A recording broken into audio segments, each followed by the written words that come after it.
জীবনের ছন্দের ১ বছর পূর্তি উপলক্ষে ৮ তারিখ শুক্রবার একটি আবৃত্তি অনুষ্ঠানের আয়োজন করা হয়েছিল। গত ১ বছর আগে বাচিক শিল্পী ব্রততী বন্দ্যোপাধ্যায়ের আয়োজিত কর্মশালা থেকে তৈরি হয় জীবনের ছন্দের একটি সংগঠন। শুরু হয় পথ চলা এবং এদিন তাদের পথ চলা ১ বছর এগিয়ে ঠেকেছে। সে আনন্দ উদযাপন করতে সংগঠনের তরফ থেকে একটি আবৃত্তি অনুষ্ঠানের আয়োজন করা হয়। এদিনের অনুষ্ঠানে বিশেষ অতিথি হিসেবে ছিলেন ডক্টর পার্থসারথী মুখোপাধ্যায়, জয়া মুস্তাফি রায়, শুভায়ন চক্রবর্তী ও অতুলিতা ব্যানার্জি। আজকে আমার রুদ্ধ প্রাণের পল্ললে বাঁধবে কি ওই জাগলো জোয়ার দুয়ার ভাঙা কল্লোলে। আসলো হাসি, আসলো কাদর, মুক্তি এলো, আসলো কাদর, মুখ ফুটে আজ বুক ফাটে, মোর রিক্ত দুঃখের সুখ আসে, ওই রিক্ত বুকের দুঃখ আসে আজ সৃষ্টি সুখের উল্লাসে।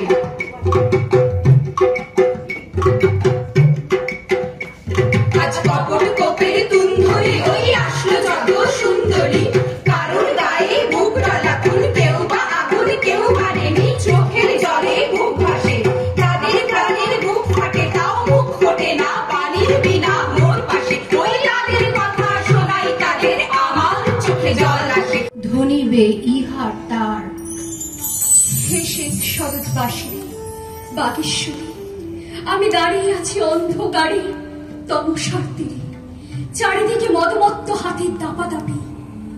একবার চোখ মেলে দেখি কমল মুকুল দল খুলে গেল আজ অদূরে বিদ্যাদায়িনী।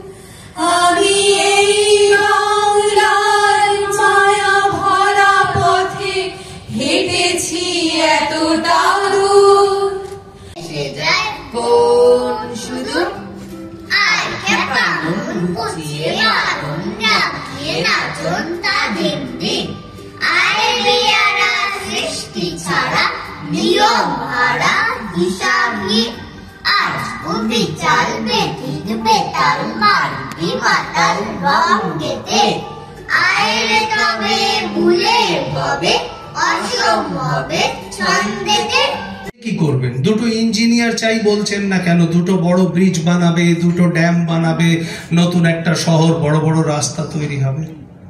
তাদের নাজিম বলেছিলেন যে একজন ইঞ্জিনিয়ার যদি একটা ব্রিজ বানায় আর সেই ব্রিজে যদি একটা ফাটল ধরা পড়ে, তারপরের একদল ইঞ্জিনিয়ার এসে ব্রিজের সেই ফাটলটা সারিয়ে দিতে পারবেন। কিন্তু একজন কবি যদি তার আদর্শ দিয়ে, তার কবিতা দিয়ে একটা সমাজ বানায় আর সেই সমাজে বা সমাজের আদর্শে যদি একটা ফাটল ধরা পড়ে, তারপর আর ১০০ প্রজন্মের কবি বা সাধারণ মানুষ বা ইঞ্জিনিয়ার ডাক্তার এসেও সেই সমাজকে আর সারাতে পারবেন না। তাই আমাদের ভালো কবি দাও। কবিতা কোনো ছোট জিনিস নয়। আমি বারবার বলছিলাম যে আমরা চেঙ্গিস খান তৈমুরলঙ্গের জাত নই, আমরা মঙ্গল নই, আমরা বাবর হুমায়ুন নই। আমাদের পেশির বল, আমাদের বিরাটে, আমাদের অর্থ, আমাদের ইন্ডাস্ট্রিয়াসনেস, এইসব দিয়ে মানুষ চেনেনি। আমরা বাঙালি। আমাদের মানুষ প্রথম চিনেছিল গীতাঞ্জলি দিয়ে, আমাদের মানুষ প্রথম চিনেছিল রবীন্দ্রনাথকে দিয়ে, বিবেকানন্দকে দিয়ে, তার কথা বলা শুনে, তার চিন্তাধারার মাধ্যমে, আর রবীন্দ্রনাথের কবিতা দিয়ে।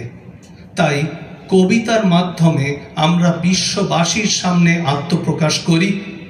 কিছুদিন আগে একজন বিশিষ্ট কবি বলেছিলেন কবিতা এখন একটা সুপার পাওয়ার। আমি ওনাকে দুবার নমস্কার করছি এই কথাটার জন্য, যে কত বড় কথা উনি বুঝতে পেরেছেন এবং কত সহজে উনি বলেছেন যে রাজনীতি, ধর্ম, ধরুন বাঙালি জাতির কথা বলছি, বিশ্বের ৩০ কোটি মানুষ বাংলা ভাষায় কথা বলে। আমি বারবার যে জন্য বলি যে আমি মাওবাদী, হিন্দুবাদী, মার্ক্সবাদী, রাষ্ট্রবাদী সব দেখেছি, আমাদের সময় বাঙালিবাদী হওয়ার। তাই বাঙালিবাদী হন আপনারা। स्तुत्रिदानेन तं देवीं जगद्धात्रीं सरस्वतीं ईश्वरन्ती त्रिसन्ध्यायं सर्वां विद्यां लभन्ते। মাঘ মাসের শুক্লাশ্রী পঞ্চমী তিথি। পুষ্প ধূপ জলাধার দ্বারা বন্দিত হই দেবী আরাধনায়। মগ্ন থাকেন ধরাধামবাসী। সর্বাঙ্গীন সুন্দর দেবী অধিষ্ঠিত হন মর্তধামের বেদিতে। 5 থেকে 75 বয়সের কোনো সীমারেখা নেই। আনন্দের ধারা বয়ে চলে দেবীর সমাগমে।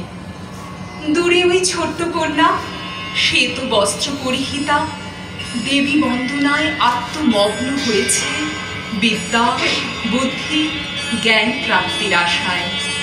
सरस्वती महाभागे विद्ये कमललोचने विश्वरूपे विशालाक्षी विद्यां देहि नमस्तुते।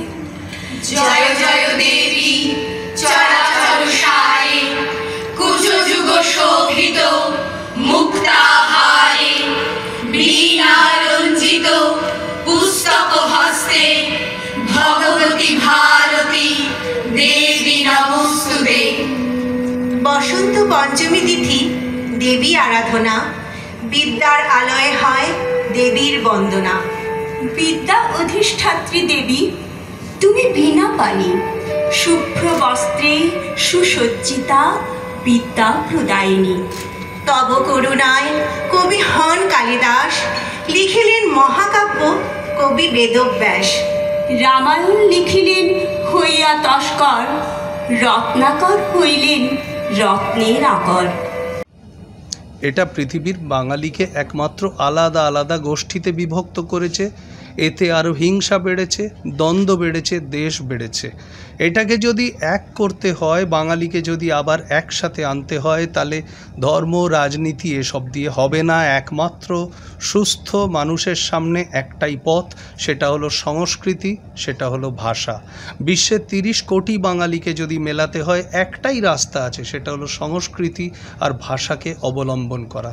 তাই সংস্কৃতি আর ভাষার মূল একটা অংশ যেখানে কবিতা বা আবৃত্তি বা বাচিক শিল্প, সেই সুরটা ধরে যখন ওনারা একটা ধ্বনি তৈরি করার প্রয়াস নিয়েছেন, আমি আজ অত্যন্ত ব্যস্ত ডাক্তারির দিনের মধ্যেও চেয়েছিলাম যে ওদের পাশে এসে দাঁড়াতে হবে। কেন দাঁড়াতে হবে না, এটা একটা মেসেজ। আমি দাঁড়ালে কি ওদের বিরাট কিছু হয়ে যাবে? না, কিচ্ছু হবে না। আমি অতি সাধারণ একটা মানুষ, কিন্তু একটা একটা করে লোক বার্তা পাবে সোশ্যাল মিডিয়াতে, এতে ওতে, যে ওনারা ঠিক পথে আছেন, ওনাদের পাশে থাকা দরকার। ওনারা সুস্থ সংস্কৃতির একটা বার্তা, একটা শিক্ষাকে আরও বড় করে মানুষের কাছে পৌঁছে দিচ্ছেন।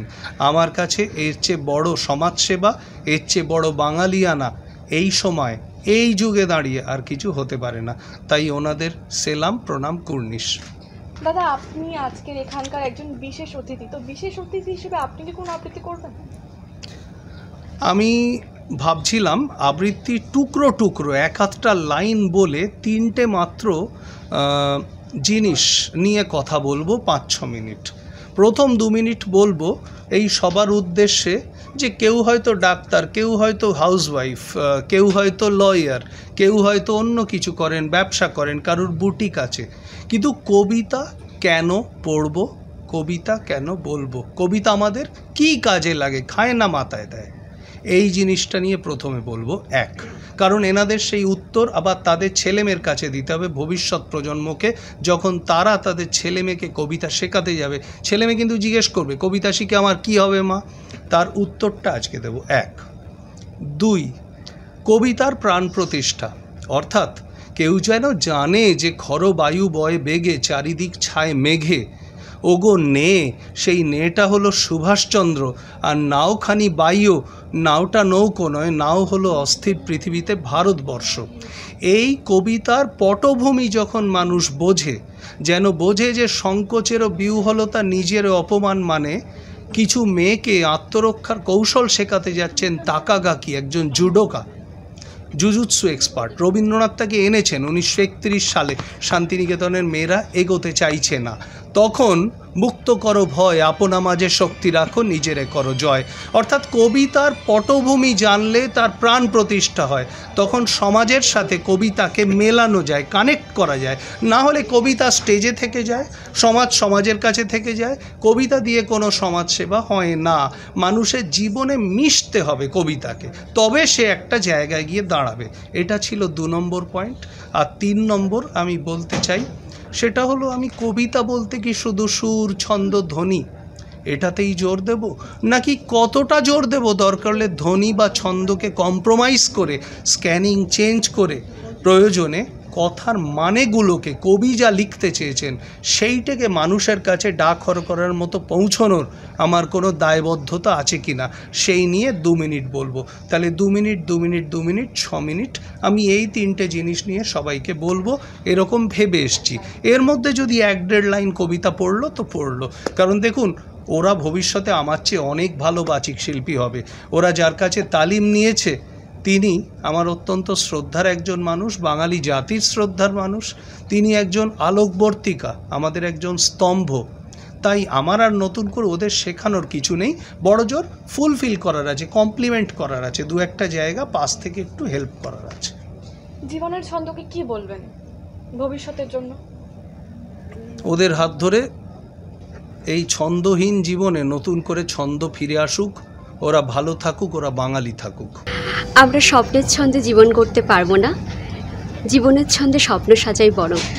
আমাদের এই জীবনের ছন্দে 1 বছর পূর্তি উপলক্ষে আমাদের এই অনুষ্ঠান, জন্মেরও প্রথম শুভক্ষণ। আমরা সবাই মিলে একসাথে মিলিত হয়েছি।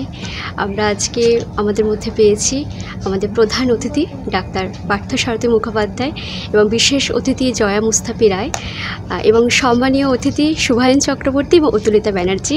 আমরা সবাই ধন্য আমাদের মধ্যে এত এত গুণী মানুষজনদেরকে আজকে কাছে পেয়ে।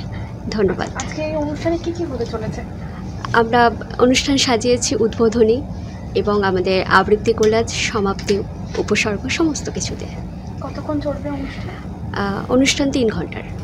আমরা বিগত 1 বছর আগে বাচিক শিল্পী মানে মাননীয় বাচিক শিল্পী ব্রততী বন্দ্যোপাধ্যায়ের একটি ওয়ার্কশপ করেছিলাম নেহরু চিলড্রেন মিউজিয়ামে 3 জুন। সেখান থেকেই আমাদের এই গ্রুপ তৈরি হয়েছে এবং আমরা একসাথে 1টা বছর হই হই করে কবিতার সাথে যাপন করেছি এবং ম্যামের দেখানো পথে আমরা প্রতিনিয়ত আমরা কবিতার সাথে দিন চলি।